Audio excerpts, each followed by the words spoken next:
We're live right now. Okay, so my idea was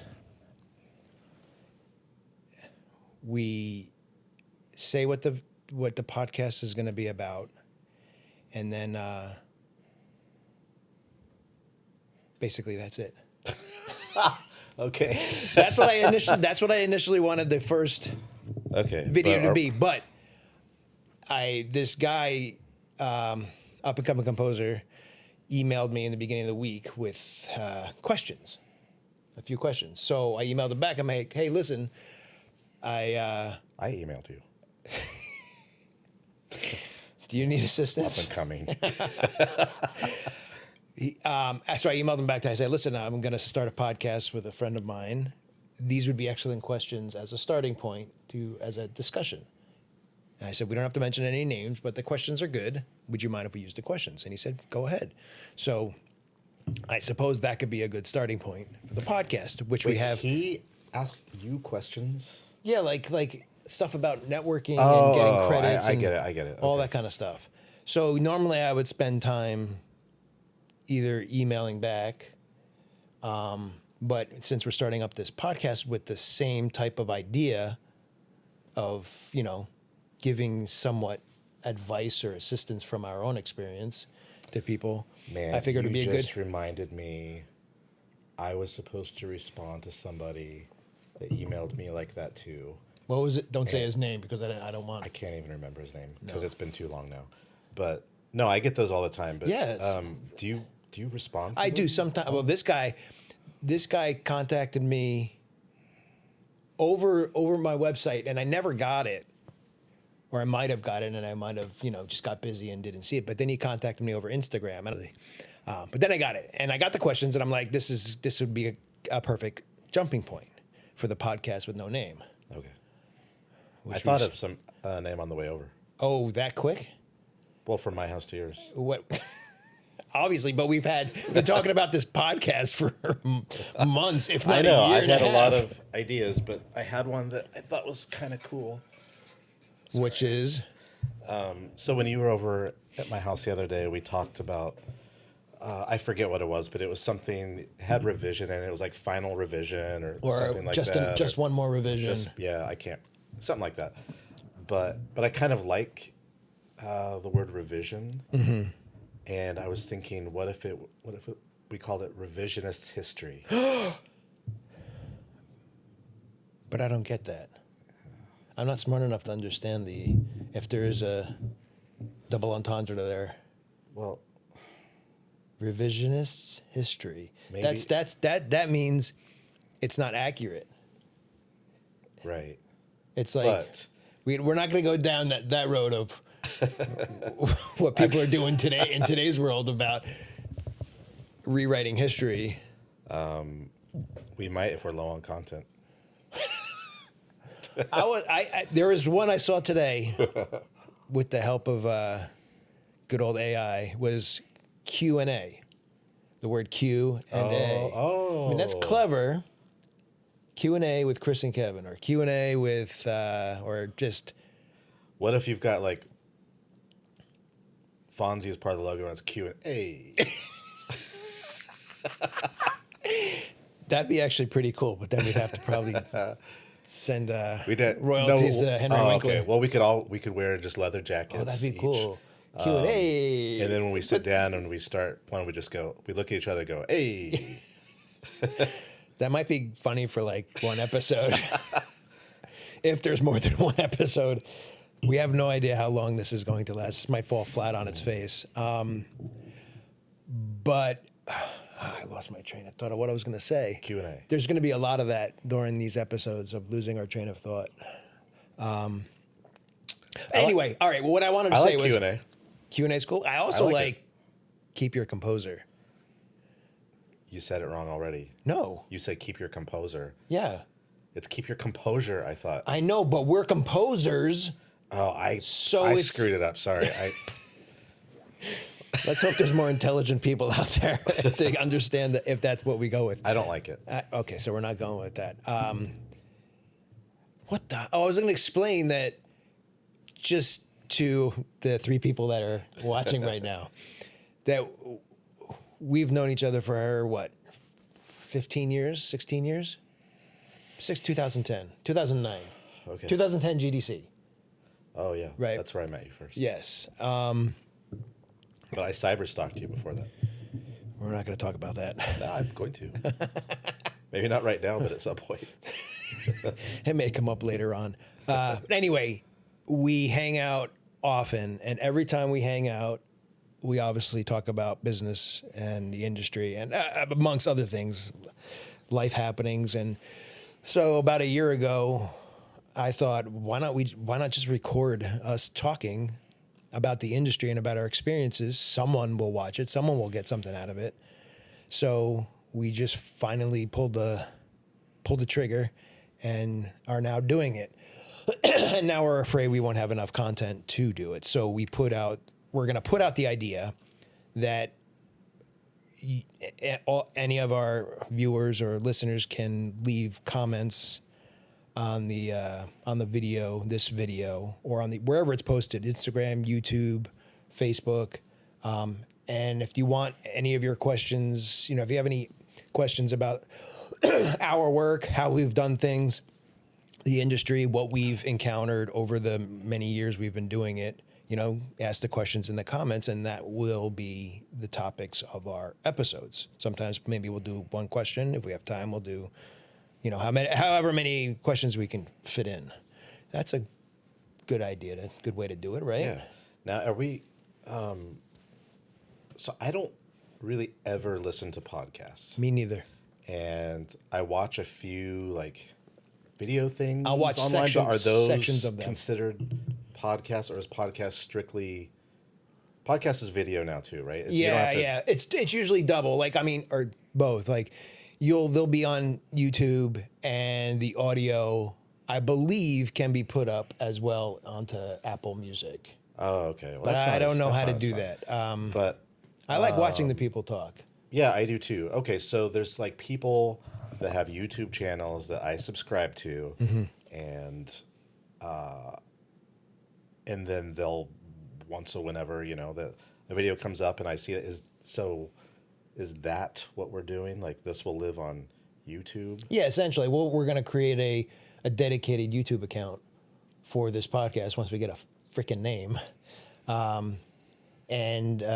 People will subscribe, and we can link it, on our account, social media accounts, and hopefully we'll gather some listeners, viewers. And I'm basically, I wanted to do this because, we're always talking about this stuff. A lot of times when we're in the privacy of our own homes, our strong opinions get out of hands, and There's a lot of things we can't talk there's just a lot of stuff that shouldn't be said.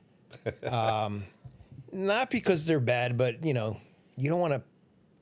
I don't know how to say it. You don't want to piss people off if you've got No, I think strong we should opinions set some about something, ground rules. Can't talk about our wives unless it's good. unless it's good. Well, there's only good talk. Why would there be bad talk about our wives? I wasn't actually talking about me, but No. can't do that. Can't criticize things that we don't like. that you don't like. Like if you saw a movie or a TV show, Well, I don't do that I in- hate it. I know I don't like to do that either. But I hate it whenever I see composers or anyone in the industry saying "Oh, that show sucked so bad," or whatever. Yeah. That all those people that worked on that were potential people that could have hired you at some Yeah. point down the road. And if that they opinion could see screw you, that, yeah. we're only gonna have 3 people watching, so it's not gonna affect us that bad. But if one of those 3 people is like Spielberg, Or just anybody. That, but I know you don't so much of my work is repeat customers, people Right. I've met over the years. And I would never and it's publicly always diss somebody's if you art. don't like something, it's not because, in the sense of the word, it's not because it's bad or it's not good. It's just that it doesn't fit what you like. And if you don't like it, it's because of your taste. It's not because it is bad. Sometimes it's just bad. Yeah, but some people might, there's movies out there that are, just for pure like popcorn movies, and some people hate them. Oh, I like Because those. I do too. And you don't have to think, they're just fun movies. And some people blast them because the writing is bad or the story's got loopholes or, whatever. But I wouldn't go bashing it, Maybe I'd say in private that movie was, no, I wouldn't. I would just always say I didn't like it or it wasn't for me. Oh, And- yeah, no, I mean, There's no privacy reason of to your own bash home, anything. Say whatever you want, but I wouldn't put that out. Anyway, so we're not going to do that. No. We're also, we're not going to gossip. Even if we've got something so juicy Yeah. about. No, we won't do that. We won't do that. No, that's terrible. No, there's definitely respectable ways to go about this. And I'm not saying like we're going to do what we have done over the years hanging out because we both think similarly about things and we say things and understand each other when we say things. We understand our sarcasm. If we say something bad or we know we don't really mean it, but if we take that same approach here, it's not gonna bode well. It's we have to not go full sarcastic because once you go full sarcastic, That's gonna get old fast on. yeah. So I watching mean, it there will be sarcasm because I don't know how to operate without it. Nah, and apparently it's a sign of intelligence. That's what I say. That's what I hear you. High IQ. Yeah. So, did you want to entertain these questions that I got? Sure.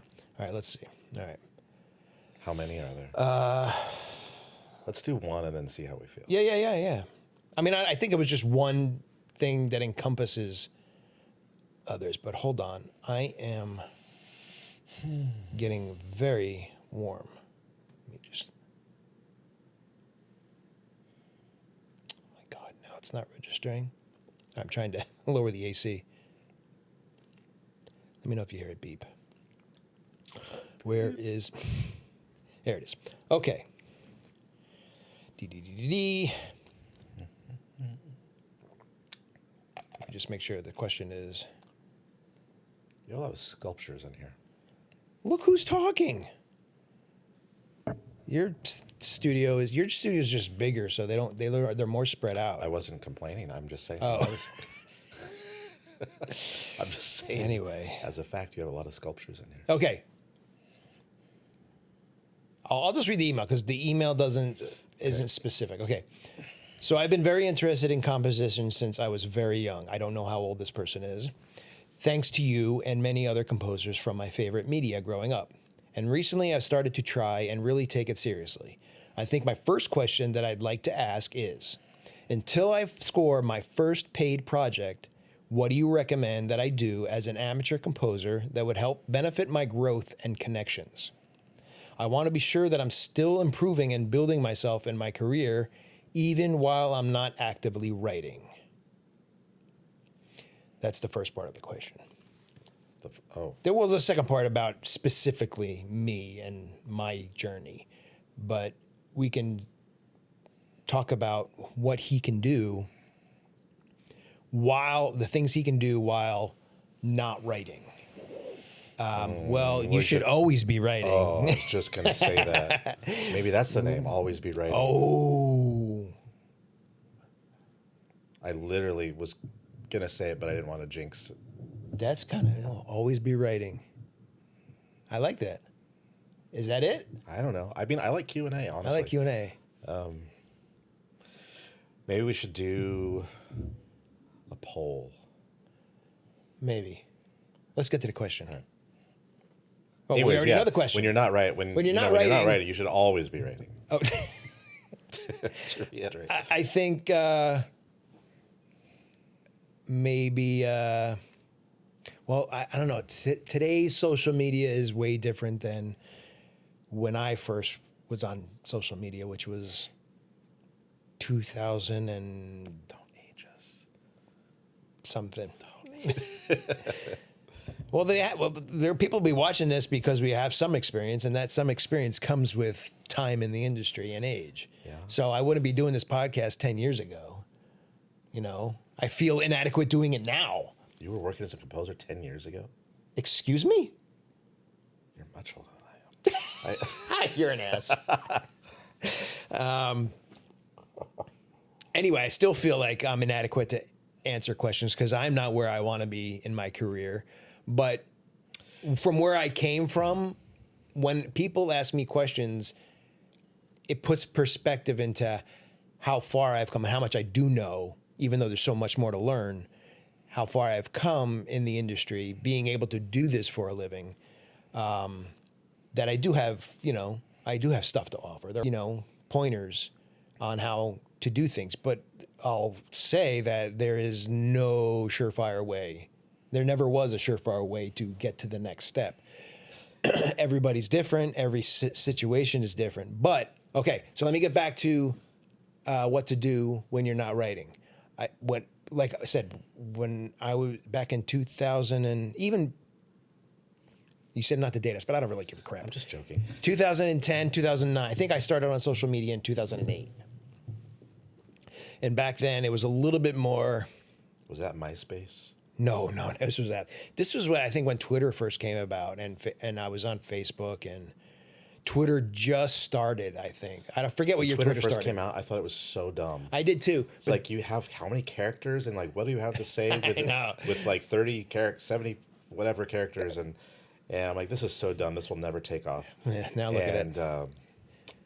But it I seemed like there was more. Like you were able to consolidate the creative people and interact only with creative people. You didn't get a bunch of nonsense in your feed at the time. So back then I was able to, just start up conversations and relationships and work my way into the circle of people. I know, but do you think, because I know you were doing that with, other musicians, but like trying to get in with like directors and showrunners. That was my main yeah, thing. But did that ever actually work?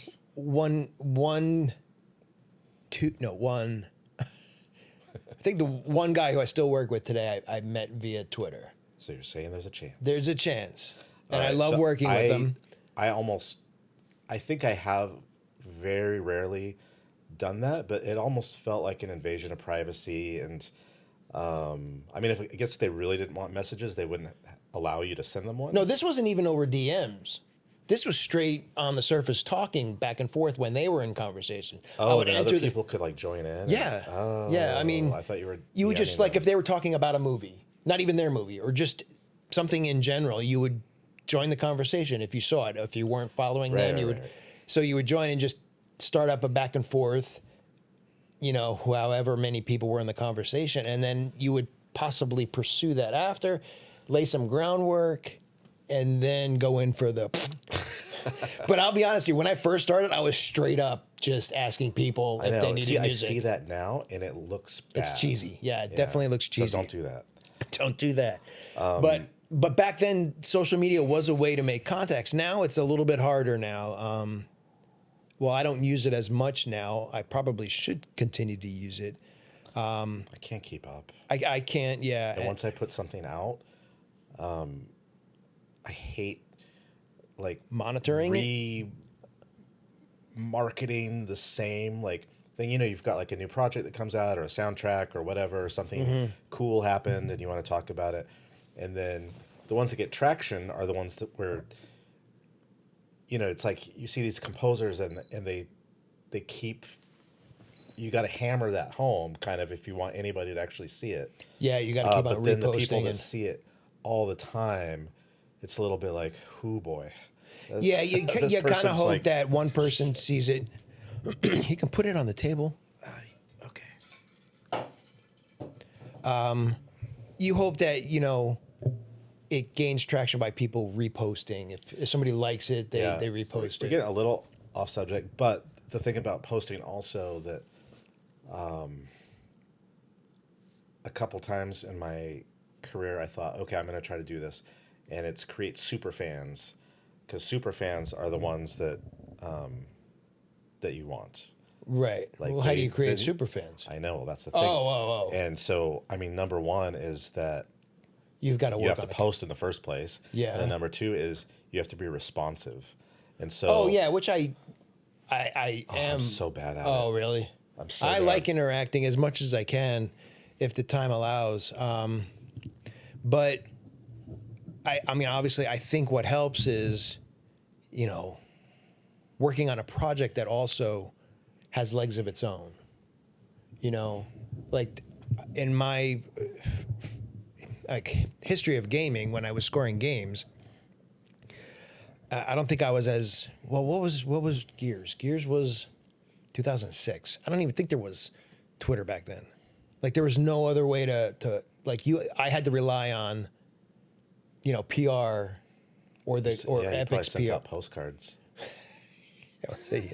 or real CDs.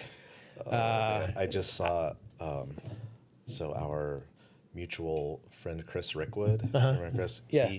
I texted him like yesterday for something, and then I saw the previous text that we had that was, I don't know, a while ago, but he was cleaning out some boxes or something, and he found an old demo CD that I gave to him. Oh my gosh. Back in probably one of my very earliest GDCs, and you could see that paper stick on On like, the DVD on the CD, yeah. and it was like, Oh, it's a like, joke. ooh, that's not quite centered. But Yeah. Yeah. but my hour old, People haven't made these days with reels and oh, I know, demos. but our old, I don't know if Bob ever told you to, because he was repping you for Yeah, for a little right? bit. Yeah, yeah. So those first, probably when Chris Rickwood got that CD, Bob told me, in all seriousness, make 100 demo CDs and bring them to GDC. And I'd be like, 100? He's like, yes, 100.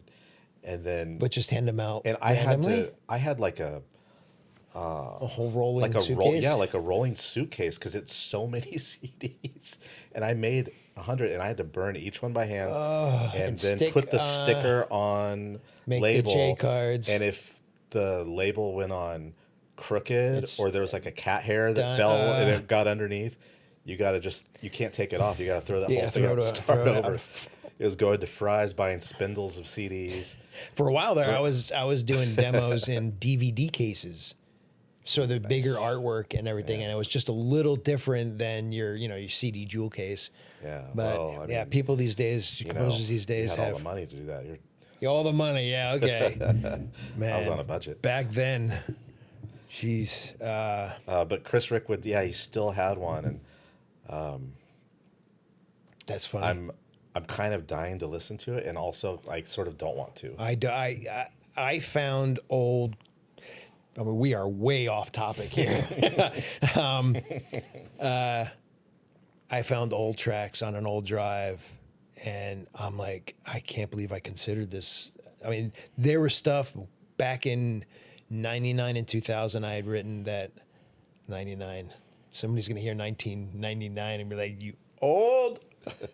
That I sent to Media Ventures back then. It was Media Ventures, and I listened to it. I'm like, no wonder they didn't get back to me. To my ears today, I mean, back then I thought it was good. I think for the production value that we were allowed to, not allowed to have, but could afford in home studios.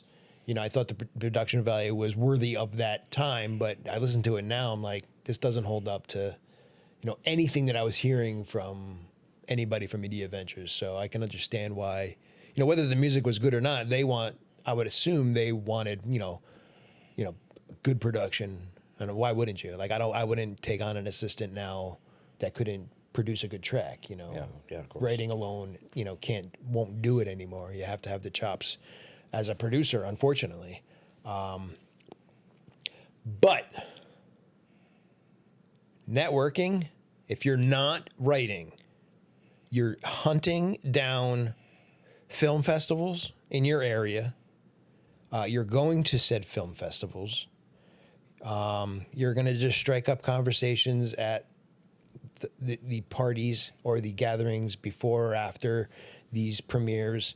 Go with a buddy composer. Go with a friend. Go with a girlfriend. Whatever. Just if you can't do it on your own, I know it's for composers. Going to those things, I never liked it. Did you even do that? I did that a few times. No, I And hate it is so difficult. I mean, we're composers by nature. You know, you love being within your four walls and just minding your own business it. and writing and Even being things introvert. like where if I had written music for a short film or something Mm-hmm. back in the day, and then it, was at some festival in LA that I could go to, and the director like invites me to go there, and then Yeah. first of all, just listening to my music to picture around other people, I was The anxiety. horrified. I was like, this composer sucks.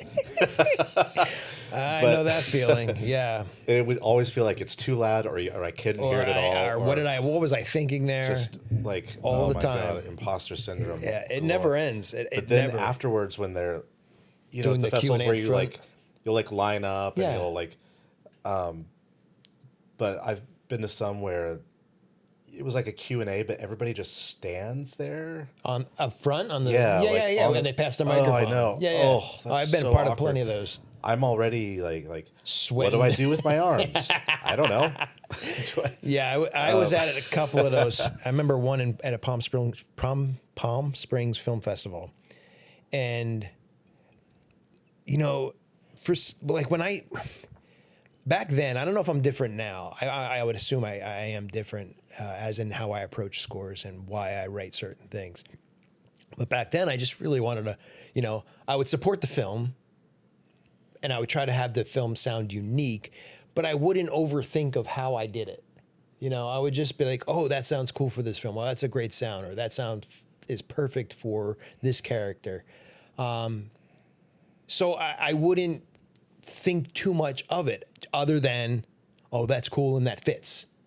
So when we're doing these Q&A, under the screen with passing the mic and everything, and people would ask me about the music, or what were you thinking here, or what was behind. I'm like, I feel stupid because I really don't have an answer. I'm like, well, I thought it felt cool, or it's like I was there behind my desk, pulling my hair out, like right, not understanding what this scene needs, and then doing something, and it, like I'm like, hey, that doesn't suck. Right, exactly. So what gets me about that is that I'll see other people talk about their scores in Q&As or so, and they've got these eloquent answers of, why they've done specific things, and I'm like, is that an afterthought? Do they put that together after the fact, or I'm sure are they, some people do, because I do the same thing now. And I've been guilty of that, but not will all the make time. things up. Well, yeah, yeah. I remember doing But- not a Q&A, but I did a video for my Green Lantern score, the animated film, and the chord progression. I don't even remember the chord progression, but it was the character's story is starts low, minor key. Goes up, the story arc goes up, major key. Like I The sort of major like lift, the minor fall. But I don't remember the exact chord. But I was like, what? This chord progression matches the art of the main character, and I was like, that's a great way to talk about the theme. But it's not how I approached it. I know, and like half the people in the audience would be like, "Ooh, he's very that's smart." And if there's any composers, they just roll their eyes like, "Oh boy." Because I used to so I went to school for composition at UCLA. You did? And yeah, You pass? I'm just kidding. I did. Oh, did you say pass? Yeah, did you Oh, no, pass? Okay, all right. Well, that explains a lot. and we would be, like dissecting like Bach chorales, with Right. the voice leading, and then like having to sketch out like, okay, what chord is this? Like, oh, that goes like 1 to 2 to 5 to 6 Right. to 7 to 5 to 1 again, and then you got into all the like the 4 of 5 chord and the Right. blah, blah, blah. Subdominant and all that. And then I remember just thinking like, okay, this is interesting, but this isn't how anybody composes. It can't be, because then I was feeling really dumb. Like, that's not how I compose at all. And I kind of raised my hand. I'm like, do you think that whoever, maybe Bach thought of it like that because he was very mathematical. Yeah. But like, do you think Mozart or Beethoven or Schubert or whoever. Isn't Do you it think they were Schubert? actually? I don't know. Go ahead. Do you think I went to UCLA, Kevin? Oh, right. Sorry. LA school. So, were they thinking about the the analytical math part of it, yeah. to Or are do we that? just Or- doing that, analyzing it, Yeah, thinking back? but my professors there, of course, because they're like, oh, absolutely, they are, and I felt like such an imposter again, and I felt so stupid, and then I was trying to change how I wrote by doing it, doing like that, and you doing lost all that, feeling. and then and I mean, it Yeah. comes up with some interesting ideas sometimes, like chords that lay outside of what you might have Right. picked, and then it's like, oh, that's actually kind of cool. But the other day, there was some video. I can't even remember what game it was, but something that I wrote music for, and then someone was talking about some of the music from it, and was Breaking it down, like doing like a deep dive into some of it, and it's like, oh, you see what's so interesting here is this is like the blah blah blah, and talking about, and then he puts in that the raised ninth, and I'm like, first of all, that raised ninth, probably a wrong MIDI note. I accidentally put it. but you're not But I'm like, thinking. I never thought of it like that. And I'm like, I had no idea that it was in like, oh, and they were like, oh, and then he goes into this mode. And I'm like, I did? Like, Yeah, it's so easy to analyze it after the fact and think that the composer was doing that either on purpose or because of that. Like, I think like when you have those tools in your head, yes, I think it helps with coming up with different ideas and different ways to harmonize a melody. But in the end, I'm only doing that to make it sound good or different. I'm not doing it because those are the rules, yeah, the only time I turn to theory now is if, especially in games, and if the music has to loop, and if I to get back to the so originating like key. if you start in D minor, which everything does, if it has to end in a way that It can go back to going D back to minor. D minor Right. makes sense. So Secondary dominant or whatever. I mean, all I that. try to get back to just the root. Yeah. You 'cause just that- do some modulation and then I know, but if it's a long cue, and especially like on like the Harry Potter score that I did, I tried to get all fancy, and I was modulating all over the place, and then I'm like, oh my god, I'm in like whatever key, and I have to get back to this, and like nothing sounds good. So I kind of dusted off the cobwebs in my with in my the theory, theory, yeah. and kind of like figured it The out harmonic like movement. mathematically almost, Yeah. to get back, and then and it I had to finesse it a little so it sounded modern, but Right. Yeah, those are the times when the theory, definitely comes in handy. Yeah, and that regardless of looping, like sometimes that happens I know with collaborating on film, with cues, like one composer will have a cue that is after a cue you're writing, and they say you started the cue while they started the same, the cue after your cue, and you find out that you've written in different keys. Mm-hmm. So you have to figure out a way. Either one of yous rewrite your cues, but if they're so far along, you've got to figure out. You've had to figure out how to get to the next cue's key. well, if you're still in MIDI, why can't you just modulate it in MIDI? You And can. then you can just be in, You and can. then you have to figure it You out. can, but I mean, sometimes you write in keys because they sound I know. Whenever I Yeah. have to, like it never sounds the same. yeah, sometimes I've been writing something, and then I've got choir coming in, and I'm like, ooh, did that melody? Those sopranos are Yeah, a little yeah. too high, and I know like And you drop it an super octave, it's high. not going to sound Oh right. no, it sound awful. Yeah. You're like, I could use the harmony here, but it's not as Prominent. good. I really Yeah. want them to be here, and I'll just Control A and just like slide my entire piece down a little bit. Oh, okay. Yeah. That doesn't always work. Which Oh, no, it and just then got but brighter in then you here. play it,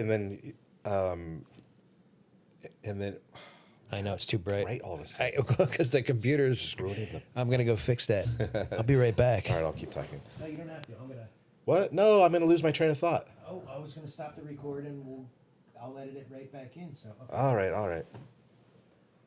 I can pause the record. Okay. Nope, skip. I mean, I have no idea if this is recording us. The last 35 minutes. Okay. Well, I know you said you were going to pause and go do that, and then, as I suspected, I completely forgot what we were talking about. Well, you're talking about selecting all your MIDI, and I said that doesn't. That right, doesn't right, always right. work because if you select the percussion track or Well, something that's I've a done loop, that a million times. yeah, it's annoying. But then you'll have things like, the violin or the viola's not in range anymore. Now now Right. its low note is a B flat or something. Like, oh yeah. crap. So you have to go in and actually rewrite. And then sometimes it's just not worth it. And then I Yeah. inquire here. All right, so back to the network. Back to the what do So you do I when hope you're that not answered writing. all your questions. There will be tangents. What else to do when you're not right? I mean, like, try to make as many relationships as you can. I mean, Every it's job I've all ever- about is relationships. All right. So how did you get? Well, I know you were an assistant for a while before you got your own stuff.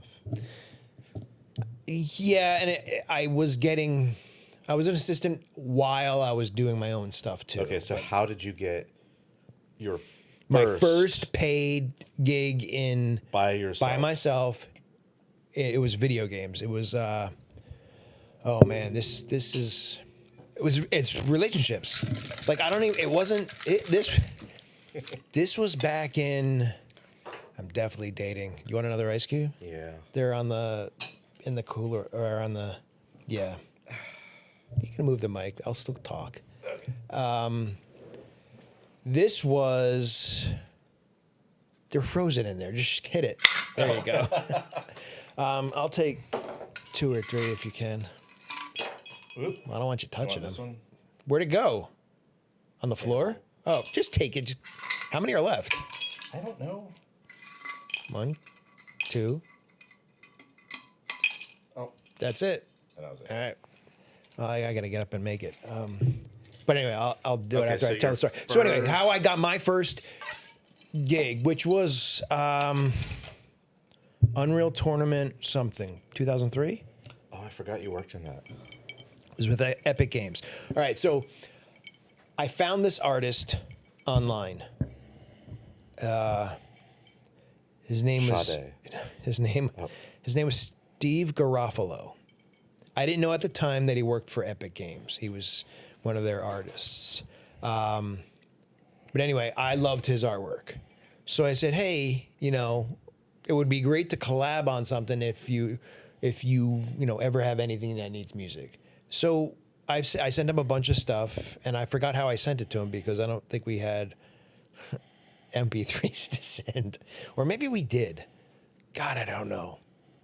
Anyway, so we had a mutual respect for each other's work, and I think I sent him a CD. The artist? The artist, yeah, I sent him a CD. This is when I was living on the East Coast in Jersey. So he... A graphic artist. You're not talking like musical. No, artist, right? art. He worked at Epic Games as a Like background. map designer or something. I forget exactly. Yeah, concept artist maybe. He had really great artwork. Actually, I should check to see what he's up to. I haven't. Anyway, so I got him a CD. I didn't know he worked for Epic Games at the time, or maybe I did. I don't know. But anyway, I struck up a relationship with him. We talked online. However, the method was that we chatted. I forget. Maybe it was AOL Instant Messenger. But he had my CD. He liked it. And one day, he just placed my CD on Cliff Blazinski's desk. And he told me that. I'm like, get out of here. You didn't have to do that. It's awesome. I forget my reaction, but I was just like, wow, that's great. Nothing came, like, I wasn't expecting anything to come of it. I just thought that it was awesome that he did that. Yeah. So, a couple of years, maybe a year went by, and I kept on talking to Steve, and then I got the assistant job out here in LA in 2001. I moved out here, and just one day, I'm laying in bed. Tracy's getting ready for work, my wife, and our phone rings. She picks up and she hands me the phone. She goes, "It's Cliff Blazinski." And I'm like, "Shut the fuck up!" Like someone's playing a joke on me. This is like what Did she know who that was? No, Oh. she didn't know who it was. So I'm like, it's got to be one of my buddies just playing a joke on me. So I picked up the phone, and he introduced himself. I was like, "Holy shit!" So it was him. So like, I had to wake up real quick because I, all groggy. And he goes, "Hey, Kevin." He goes, "Steve put your CD on my desk, and I checked it out. We'd love to have you work on the next Unreal tournament in the series. Next game in the series of Unreal Tournament." I was like, "Okay." And then he goes, "What do you charge?" I was like, "Oh my God!" Like, I'm like, "I'll give you $500, Cliff." "Oh, what, you pay me?" I didn't have an agent. I didn't have an agent back then. I only worked for the other composer, so I never got paid for my own work directly. So I had no idea. What'd you tell him? I forget. You don't remember how much you made? It was low. Well, I mean, it was. I don't think I told him then. I think I said I'd too. call him back. I think it was $600 a minute, and that's low. Back then, for me, I think that was maybe it wasn't 6. I think 6 is what I got when I asked for more on the next game. It was low of what people were making back then for games, but I didn't want to be greedy. I wanted the job. Yeah. Well, you had that job, and all the previous ones before I ever had a job. What do you mean all the previous ones? Well, whatever, all the stuff came you worked after. on. Yeah. Oh yeah, with Epic, I had a good run with Epic. I did the 2003 Unreal Tournament, 2004. Then I did Unreal Championship, the Leandri conflict, and then I forget what I did after that. And then shortly after that I heard they were having another game coming up, and it was Gears of War, and I wasn't their first selection for it. I thought I built up, everybody says do relationships, and I was kind of pissed off that they didn't even entertain the idea of me pitching for it. Yeah. Oh man, you know what? This can be a record of it. So if we ever watch this again, we can remember. But I'm thinking of like all kinds of stuff that I want to talk about now that you bring up, but then we just go off on tangents again. And but let's remember or keep a note in your mind when I go through the edit. Okay, but I would love to talk about because relationships are everything. Like you're never gonna get a gig without a relationship, obviously. Right. But what I've noticed, and I'm way more in the game world than film or TV. Right. So I'm only speaking for games, but I feel like yes, relationships are everything, and when you find those and they keep hiring you, that is Huge. gold. Yes. But I've had a number of projects where I worked with the same people for a long time, And they just... and like I think really good scores. Like they were happy with them, and would get good reviews online, everything. And you think, like, wow, I can't wait to see what we're doing next. Right. And then the next thing comes up, and then They just entertain somebody else. Yeah, but so let's not talk about Let's that. not talk about that now. But we'll I come do back want to talk that. about it at some point. Okay, yeah, that'll be. The next question would be, how often are we doing this? Is it going to be twice a month, once a month? Gosh, in my head, I was like, once a week. Is this like a Thursday thing? Oh, No, does it have to be? no, it doesn't. I mean, I think But I would say at least twice a month. twice a month. Yeah. Yeah. Thursdays are good, but Thursdays are tough because if we're enjoying a cocktail or two, it's not going to make my Friday morning workouts feel any better. They already suck as it is. So maybe Wednesday nights. Well, you know what? You're going to have to think about your priorities. I'm sorry, staying alive is a priority. I'm going to send myself a note here about next conversation. So what would we call that topic? Just like maintaining relationships or relationships that Go south have or- soured or not even soured because you like, I don't know. For me, I'm just like, When you don't get gigs, even though you have established a great relationship with the company. That's a good one. Topic. Okay. Well, and I your feel like my screens are like so that blurry. Is that bothering you? It does. Like, It's like a moving bokeh effect. ugh, Is it making you nauseous?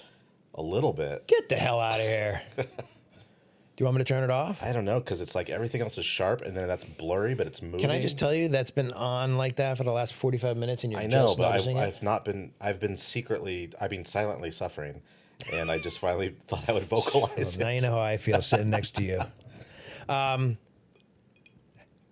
That's my studio setup behind the camera for those who are watching. He doesn't like my screensaver. God, and then like, I mean, how many headshots did you take to like cycle through? What? I've seen at least 47 headshots. Oh, you're funny. You're funny. That's funny. You got the fall look. Oh, would the you shut winter, up? I've got the fall pumpkin spice There's the, scarf, I know there's the whole like autumn leaves background. white sweater. Yeah, got my Uggs on. All right, I feel like we're letting this guy hang here. We're not like really. I mean, Well, I think we you know have. what? I think we have. I mean, He's getting all a lot of info, and you get what you pay for. right, he's not paying for anything. Exactly. So, I think also there's always, not always, but I remember making contact with people who were, in the indie film community. That was through social media, but there sometimes, I don't know if they exist anymore, but there are a lot of indie film sites where there are, I don't know, do you call them message boards anymore? Or ask your sons. ask my sons. They don't, dude, they are so. I don't know. Oh, but wait a minute. No. I wanted to talk about my origin story. You talked about yours. Nobody asked you. Can I just finish this one thought and then you I'd can like go? to take a poll and see if people want. Okay, I'm going to take a poll. No, well, Hey, that looks like a mixer yeah. with a lot of knobs. Anyway, I took part in conversations in these message boards or these sites that were, that I don't know what to call them, message boards, right? Yeah. I mean, yes. Yeah. Anyway, and you just put yourself out there. You have to have material too. I mean, when you're networking, you have to have something to back up your talk. Yeah, but you know what? This just feels like also kind of old-fashioned advice because back then there were literally I know. first of all, I mean, less people online, right. and less composers that wanted to work in whatever medium. Yeah, that dude. You think there there's- was less when we were? Yes. Well, because yes. the technology is allowing And, so many more. I mean, especially in games, like everything about games has changed, and the way that I got in would never happen now. Oh, me And, neither.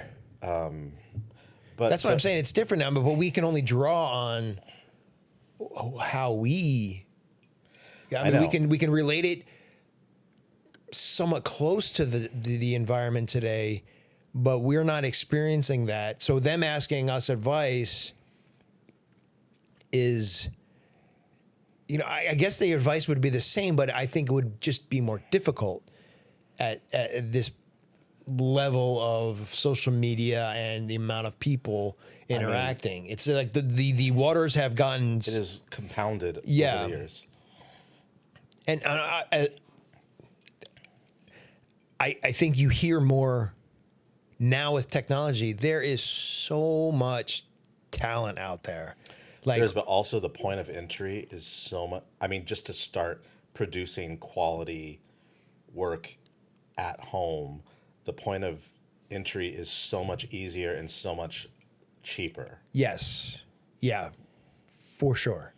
And yeah, no. It's different now. incomparable. But I think what is going to get somebody in the door now, the way I see the industry, is 100% uniqueness. Like I think when we were coming up, or when we started writing, we were emulating composers we loved. Well, everybody does. When No, they're I starting, know, yeah. I know. I mean, And there's that's how you nothing get your wrong with that. style. It's Right. And when you're called to do something for a project, whether it be a film or even to this day, a film or a video game, a lot of times they want you to sound like somebody. If they can't get that somebody, they ask you to sound like somebody. How long ago was Batman Begins? That was a long time ago. Wait. Like the movie. James Newton Howard and Hans Zimmer? Yeah. A long time ago. I mean, long time. But that was like 2005? the bar, and I'm sure you got asked to Oh, replicate. all the time. that. Dude, so recently, I was pitching on something, and part of the style guide was Batman Begins. I was like, Wow. oh my god, Still. we there's no escaping They it. can't Like, escape it. like, it I mean, is- honestly, I think Zimmer is referenced a lot because a lot of the times he is setting the bar. well, he's the tastemaker. Right. Yeah, I mean, it's There- and love him or not, he definitely creates a sound. Oh, without a doubt. And somehow, I mean, whether it's because that sound was so awesome or because it's associated with a movie that That is everybody successful, loves, yeah. but it's a combination of both probably. But that just becomes like the latest thing, and it's And like everybody- every time I get a style guide for something, more than half of the time There's some Zimmer. latest Zimmer thing in there, and I'm like, and you can't, and it'll never be how he and no, his because then team you're can just produce it. emulating it, and It's not genuine. Yeah. Yeah, And it- if you try to push, I've gotten blowback on this before. I'm like, on a film I did, they wanted a Zimmer-esque type of score. And I'm like, listen, do you want this score to be, do you want your movie to be unique or just, because I said the movie is unique. It was an action film, but it was a great story. And I'm like, I don't want to do Zimmer. I'm like, I think, well, because one, I can't do Zimmer. I can't do him good.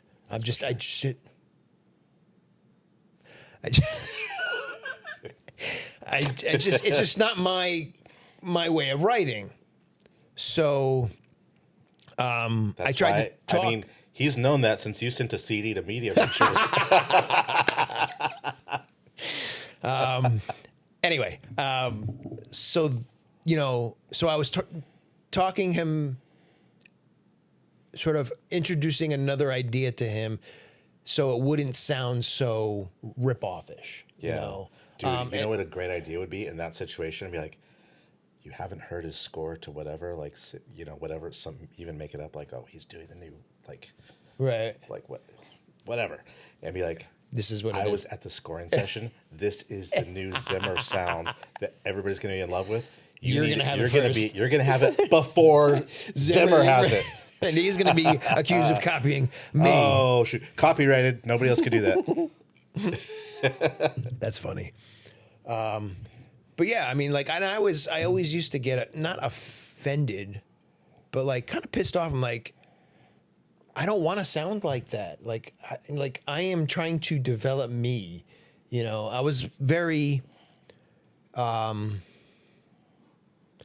wouldn't say it's ego. I was trying to make a sound for myself, to do something that I love doing, and I didn't want to constantly have to sound like somebody else. And I think that was mainly one of the reasons why when I first started out, I really didn't want to jump on a team of composers to work for an A-lister. Like I wanted to, and you know, in hindsight, this is could be a topic for a whole I know. other episode. In hindsight, that was so stupid. Well, yeah. I mean, in a way, You like could be the next Harry Gregson Williams, Right.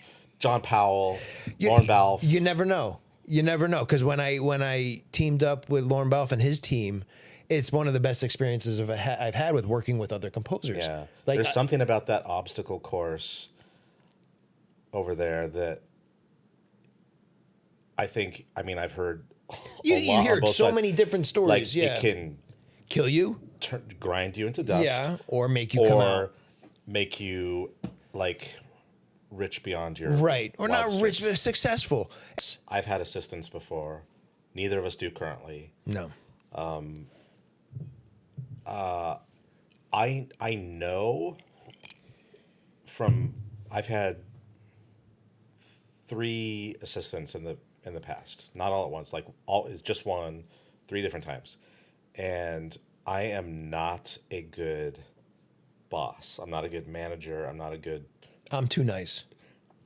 I mean, I know it sounds like a joke, but that's my Yeah, problem. yeah. Because I know what it's like to get like feedback where it's like, this is horrible. I mean, no, I actually don't know what that's like, but but I know getting too much. We got it the first time you said it. Don't worry. But I didn't want to be, because I know, not that I know, honestly, not that I know what it's like to get like really like harsh feedback, but I know how personal music is, and you're putting your entire being out there, And you're loving It's what you're so writing. personal. Yeah. Yeah, and of course you're loving what you're writing, or but I would get tracks that I just didn't like, Right. and I would try like with kid gloves to fix things. Yeah, yeah. And that just doesn't work. And it got to a point where I would feel too, I don't know, just too bad to give feedback on something, and even, but it's just so crazy, because first of all, your assistant's not going to get better if they think what Right. they're That's doing how is I already see it. amazing. Yeah, yeah. And then, you know, and I only use somebody to write for me if I was like really, really in the weeds. Right. I mean, I love just writing music, and I'm pitching for something right now, and they asked me like, oh, so, you know, when we're working with you, who else are we working with? Like, we just want to know. Oh, And right, yeah. I was like, just Well, it's just a common me. practice now. And they're like, you don't have You don't have anybody you don't have writing with you? writers, like there's have a no team. assistants, or your team, and I was like, is this a good thing or a bad thing? Like in TV, I think or film even, it would A lot of it would things, be a it's like, bad because they're thing. questioning, can he get this done? Yeah, but in games, they kind of like The you to schedule is a little. well, schedule's way easier usually, but when I said no, everything I do, everything you get is gonna be From me, yeah. and they were just like, whoa. We have them to ourselves. Holy moly! I You don't lost know your train of thought. Yeah. We were talking about being nice to assistants. Oh, yeah, right. So, I feel like Not being nice to I feel like assistants, I've always been handling them. too nice, and even when I see something horrible, I'm obviously, we're not naming names on anything, but I had one of my assistants. He had, unbeknownst to me, we'll say it's Thursday, I don't know, but like Thursday evening after dinner, he's like, oh, this is when I go online and play like Call of Duty with my friends or something. And it just happened that I was in the shit. Right. And I needed some help. Right. And this is not unusual. I mean, anybody that's watching this and wants to be a composer, there's no, I mean, There's no you've off got, like time. there's like a 9 to 5 job that I know some composers that do that and I did quite too. successfully actually. Yeah. And they're just like, no, this is my work time and this is my me time, my family time, my Right. whatever, my not work time. And I totally respect that. It's actually not something that I want to do because Me neither. Yeah. I might take breaks during the day. I'm just not feeling it. And And you work through the night. after working for so long, I know if I'm not feeling it, I should just walk away and do something else. Right. Because this is a waste of time, and I could do a million other things. But your assistants, they're like, and this guy was full time. Oh. It wasn't hourly. He was full time, and so I called him and I'm like, hey, I need you to do this, and he's like, ooh, I've got Call of Duty night with my friends tonight, and I let him do it. I was so Shame pissed. on you. I was so pissed, but I At didn't, him or yourself? I didn't. Both. Yeah. I mean, him first, me later. Right.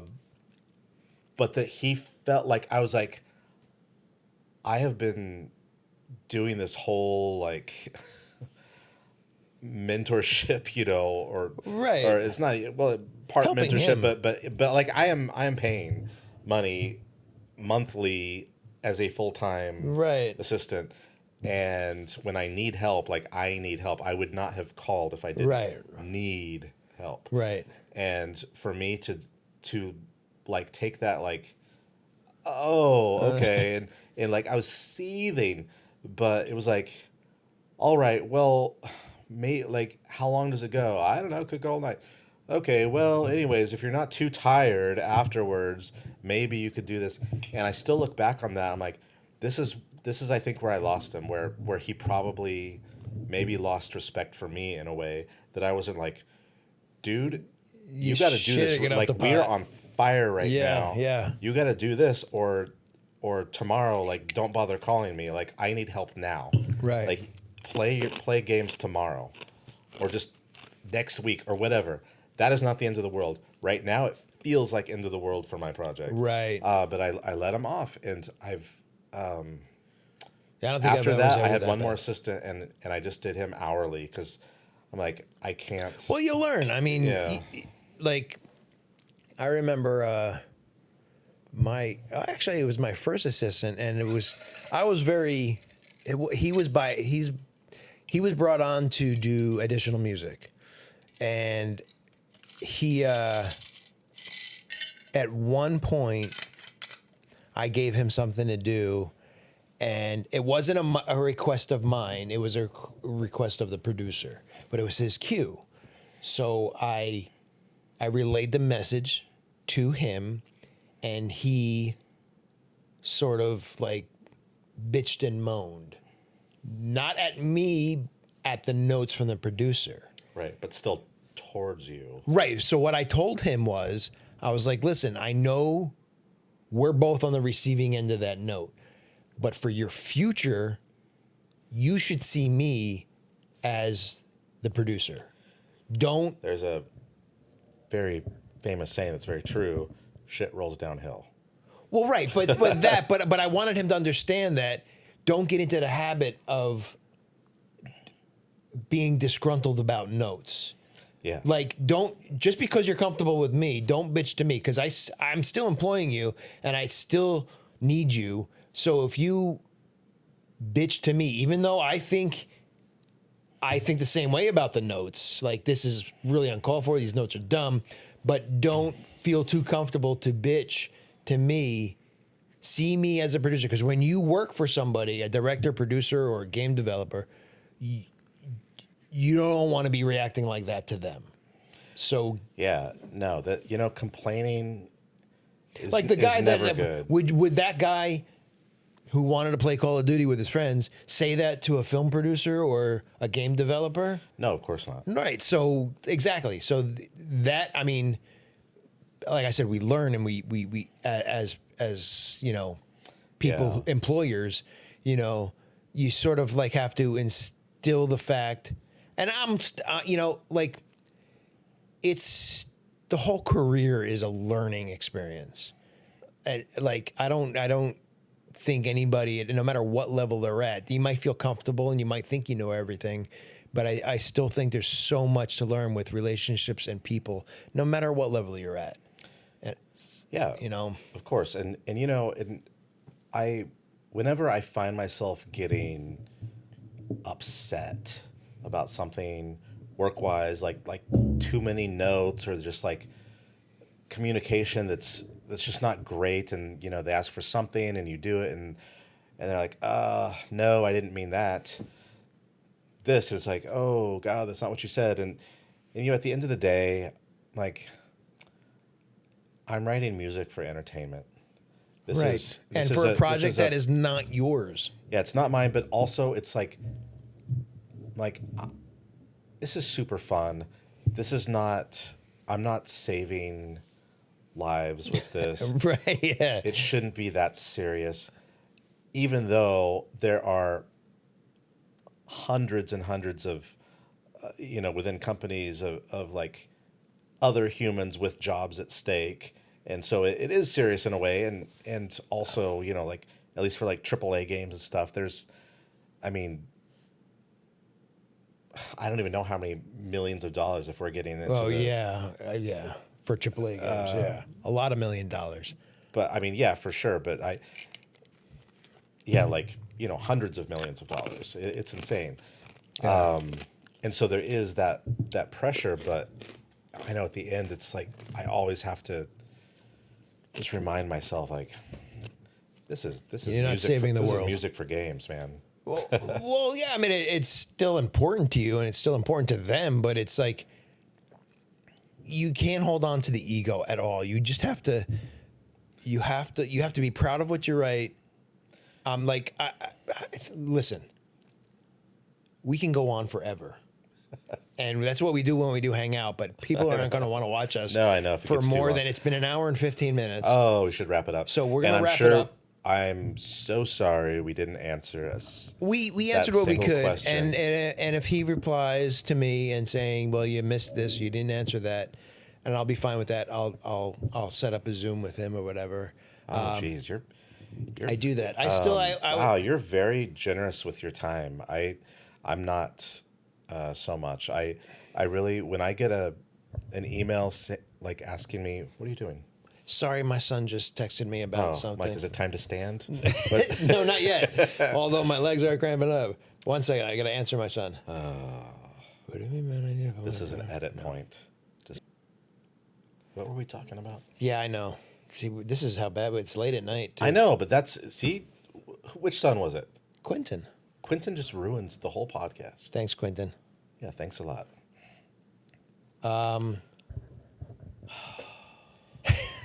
What were we saying? I don't know. About we're talking about wrapping it up. Okay, we're gonna wrap this up. Yeah. Okay. Before we do, I want you can thank our sponsors. You can edit this out. Oh, Scotch, whiskey, and I'm just kidding. What if we could get a few sponsors? That'd be great. I would like wink, wink, heavyosity. You hear that, Ari? Neil and Dave. No, but we could do this afterwards too, but I've just been, I'm sure I'll forget. I'm thinking of future topics. I still want to do my origin story. Oh, right. Yeah. That's going to be Write it down. I'll reply to the email that